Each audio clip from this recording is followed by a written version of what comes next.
안녕하세요, 백다마TV입니다. 주가가 오늘 미쳤습니다. 3150, 하루에 120포인트가 올랐어요.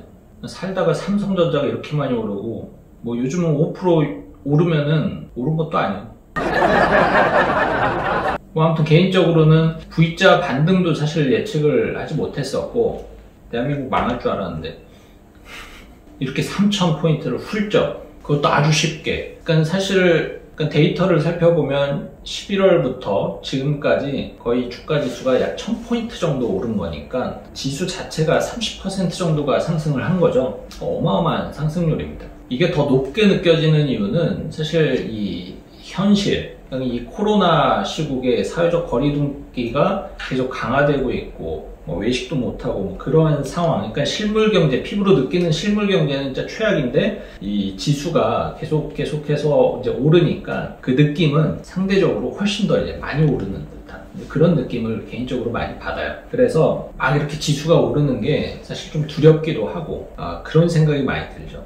이게 지금은 이 계좌의 수익률이 잘 나와서 좋기는 한데, 그게 가장 두려워요. 뭐냐면은 오늘 팔지 않은 거에 대해서 후회를 할까봐. 그러니까는 지금이 고점인 걸 모르고 계속 취해서 이렇게 있다가 하루아침에 또 두들겨 맞으면은, 이게 줬다 뺏는 게 가장 기분 나쁘다고, 수익률이 이만큼 찍혀 있다가 나중에 이렇게 떨어지거나 마이너스로 전환을 하는 것만큼 이렇게 투자를 하면서 슬픈 게 없거든. 근데 그게 가장 두려워요. 그리고 이렇게 지수가 오르는 거 보면 느끼는 게, 역시 투자는 존버다. 그냥 버티는 놈이 이긴다. 제가 계좌를 관리를 하는 게 이제 노후자금 계좌가 있고, 그리고 조금 이제 단기성 자금들, 그걸 또 이제 주식을 같이 하는데, 사실 노후 계좌는 연금 펀드도 그렇고, 변액연금도 그렇고, 직접 이제 주식에 넣어놓은 것도 그렇고, 이건 그냥 사실 트레이딩이라는 게 거의 없으니까 거의 사실상 거의 방치거든요. 근데 얘네들 성과가 내가 지금 죽도록 막 왔다 갔다 한 것보다 훨씬 더 높아요. 그러니까 나는 뭘 한 건지 모르겠어.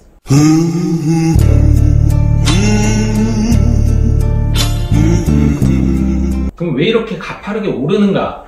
이거를 사실 크게 의미는 없지만 좀 생각을 해볼 필요는 있죠. 복귀를 하듯이. 일단 그 요인들을 살펴보면 미국의 대선이 끝났죠. 최근에 미국의 상원을 누가 차지할 것인가, 이게 이제 가장 최근의 이슈였는데, 이게 참 재밌었던 게 투표 전에는 민주당이 차지하면은 이 블루웨이브다 뭐다 해가지고 기술주 폭락한다, 주가 조정 10% 내려간다, 이런 뉴스가 굉장히 많았어요. 근데 결국에는 민주당이 차지했죠. 그러니까 뉴스가 어떻게 바뀌었냐? 확실하게 부양책을 밀고 나갈 수 있다. 그러니까는 어떤 공화당이 태클 거는 그런 이슈가 사라졌으니까 이 정책의 일관성, 그리고 추진력, 이런 것들이 훨씬 더 좋아질 거기 때문에 앞으로 이 증시는 좀 더 탄탄해지고 더 상승 가능성이 있다. 왜냐? 돈이 훨씬 더 많이 들어올 거니까. 이렇게 바뀌었어요. 역시 투자를 하면서 뉴스는 그냥 코에 걸면 코걸이고, 그냥 귀에 걸면 귀걸입니다.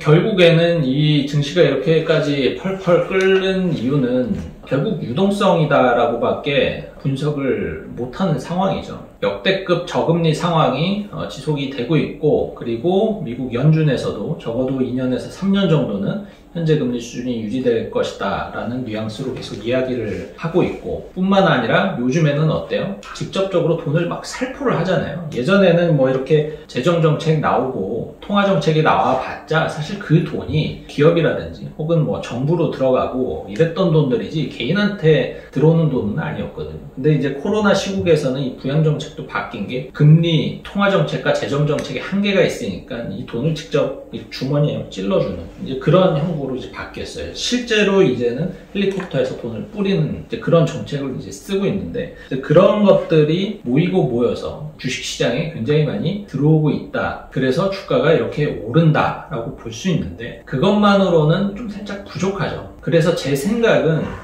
주식시장이 정말 우리나라로 따지면 부동산과 가상화폐와 정말 똑같아지고 있다. 우리 부동산 어때요? 우리가 돈이 많아서 부동산을 저렇게 대출 많이 받아서 사는 게 아니잖아요. 지금 안 사면 내 평생 내 집 마련을 못 할 것 같으니까 억지로라도 대출 받아갖고 진짜 영혼까지 돈을 끌어 모아갖고 이제 사는 거죠.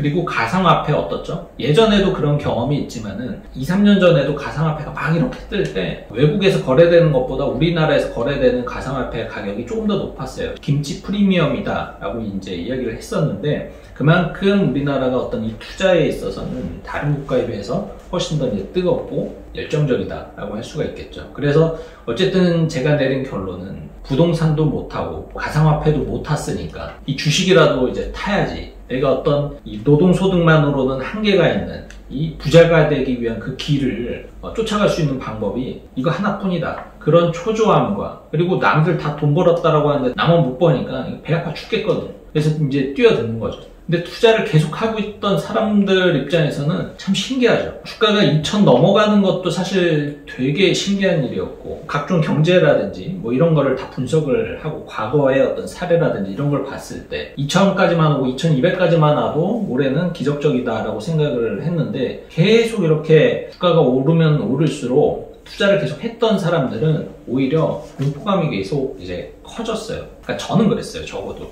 왜냐면은 과거의 경험이 있으니까. 이렇게 오르다가 꼬꾸라진 적이 뭐 한두 번이 아니니까요. 그래서 계속 조심스럽게 투자를 하고 계속 현금 확보하고 다시 들어갔다가 또 나오고 이런 것들을 이제 반복을 했었는데, 그러다 보니까는 뭐 언론에서도 그렇고 많은 사람들이 뭐 현재 주가는 뭐 고점이다, 너무 거품이 많이 꼈다, 금방 다시 조정받는다, 이런 얘기가 2200 정도부터 해가지고 2400, 2600 정도, 그러니까는 전고점을 돌파하기 전까지는 계속 이런 얘기가 나왔어요. 그래서 실제로 주가가 2600에서 2700 정도 도달을 했을 때 흔히 말하는 우리 버스, 고버스에 탑승을 하신 분들이 진짜 많았습니다. 그때는 뭐 언론에서도 많이 나왔죠. 개인 투자자들이 고버스를 많이 산다. 왜냐? 증시가 뭐 전고점을 돌파한 상황이 너무나 좀 아이러니하기도 했고, 당연히 단기간에 너무 많이 올랐기 때문에 조정이 올 만한 타이밍이기도 했었고, 그러니까 뭐 고버스를 겁나게 샀죠. 근데 그 시점에 투자를 경험해보지 못했던 분들은 생각이 달랐던 것 같아요. 뭐냐? 증시가, 주식이 오르네? 뭔가 확신을 갖게 되는 계기였던 것 같아요. 전고점을 돌파를 하니까. 내가 들어가도 이제는 되겠다, 더 오르겠다, 오히려 그런 생각을 가졌던 게 아닌가. 그리고 막 모든 기업의 혁신이 다 이루어질 것 같은 거죠. 세상이 앞으로 조만간 다 전기차 시대 열릴 것 같고, 석유 이제 왜 다 배터리로 가고, 뭐 자동차 다 자율주행으로 가고, 현대차가 지금까지는 뭐 전 세계에서 그렇게 아주 나이스한 기업은 아니었지만 전기차 시장에서는 독일차를 잡아먹을 것이다, 뭐 이러한 확신, 느낌, 뭐 이런 것들이 막 드는 거죠. 그리고 우려했던 것보다도 실질적으로 이 해당 기업들의 매출, 실적도 생각보다 굉장히 괜찮게 나오고 있던 그런 상황이었고, 막 이런 것들 그래서 엮이고 엮여가지고 2600, 2700 넘어서면서부터 주가가 막 개인 투자자들이 막 1조씩 막 너무 쉽게 사고, 그러니까 주가가 뭐 2800, 2900 하더니 3000, 하루 잠깐 쉬더니 3150, 이제는 어떤 말 하죠? 4000 간다. 진짜 4000 갈 것 같아.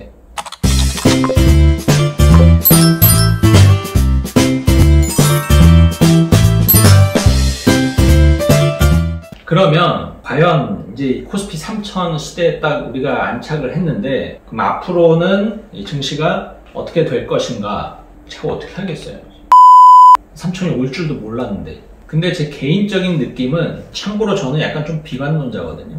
근데 그럼에도 불구하고 저 개인적인 느낌은 지금 분위기는 더 올라갈 것 같아요. 저는 투자를 하면서 뭔가 예측을 하고 하는 투자를 굉장히 싫어하거든요. 왜냐하면 가장 자신이 없는 분야이기 때문에. 그런데 그냥 느낌은 그래요.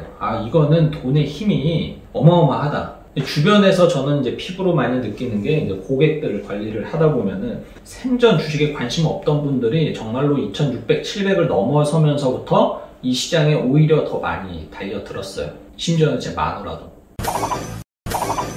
그래서 더 상승 여력이 있다라고 봐요. 뭐 악재가 있어야 되는데, 뭐 코로나도 이제는 뭐 악재가 아니라서 뭔가 굉장히 데미지를 줘서 증시가 조정이 크게 올 것 같을 만한 이슈가 현재로서는 뭐 이렇게 딱히 보이지 않고, 뭐 좀 안 좋다라고 하면은 돈을 뿌려대니까 증시 입장에서는, 주가 입장에서는 굉장히 뭔가 하락의 어떤 요소가 별로 없는 거죠. 가장 큰 이제 앞으로의 이제 리스크는 뭐 금리 인상이라든지 뭐 이런 부분이 있는데, 최근에 뭐 인플레이션이 걱정된다 뭐 이런 이야기들이 많이 있지만, 그것도 아직 뭐 단기간에 뭔가 진짜 생활 물가가 막 올라서 인플레이션을 경험을 하기가 현실적으로 쉽지 않습니다. 그 물가 지수 자체도 약간은 사기성이 짙은 게 이 자산에 대한 부분이 편입돼 있지 않아요. 뭐 주식이야 뭐 당연히 편입이 안 되는 게 당연한데 부동산이 편입이 돼 있지 않기 때문에 물가 상승률이 이렇게 인플레이션을 걱정할 정도로 가파르게 올라서 뭐 금리를 막 올라야 됐다 이런 상황이 단기간에 오기가 좀 쉽지 않습니다. 환율도 굉장히 낮은 상황이고.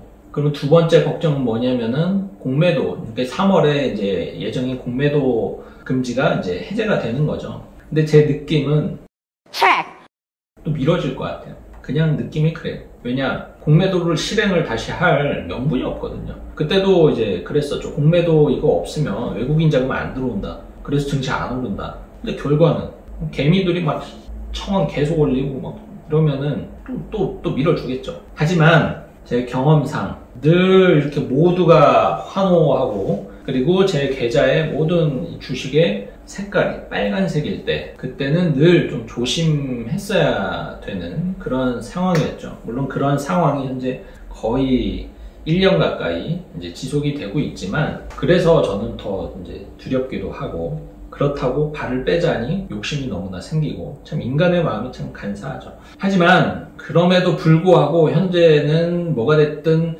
굉장히 좀 조심해야 되는 상황이다라는 거죠. 왜냐면은 어디서 어떤 위험이 터질지 모르니까 그 위험은 우리가 현재 예측하지 못하는 곳에서 터질 거고 가장 현실 가능성이 있는 것들은 어떤 부도율, 연체율, 기업의 파산 뭐 이런 것들이 생각지도 못한 곳에서 발생될 수 있다. 그런 것들이 현재로서는 저는 가장 염려가 되고 그래서 뭐 당장 뭐 다 차익 실현하고 빠지기에는 이게 또 사람이 쉽게 잘 안 돼요. 막 도를 것 같은데 그래서 또 두렵기도 하고 어쨌든 탈출을 할 때는 뒤도 돌아보지 않고 빨리 탈출을 해야겠다 그런 생각을 갖고는 있지만 투자를 계속 해보신 분들은 알겠지만 탈출이 생각보다 쉽지 않습니다. 그러니까는 그런 것들 좀 조심해서 계속적으로 투자 관리를 해 나가셨으면 좋겠고 이대로 쭉 주가가 4천까지 갔으면 좋겠습니다. 오늘 영상은 여기서 마무리하겠습니다.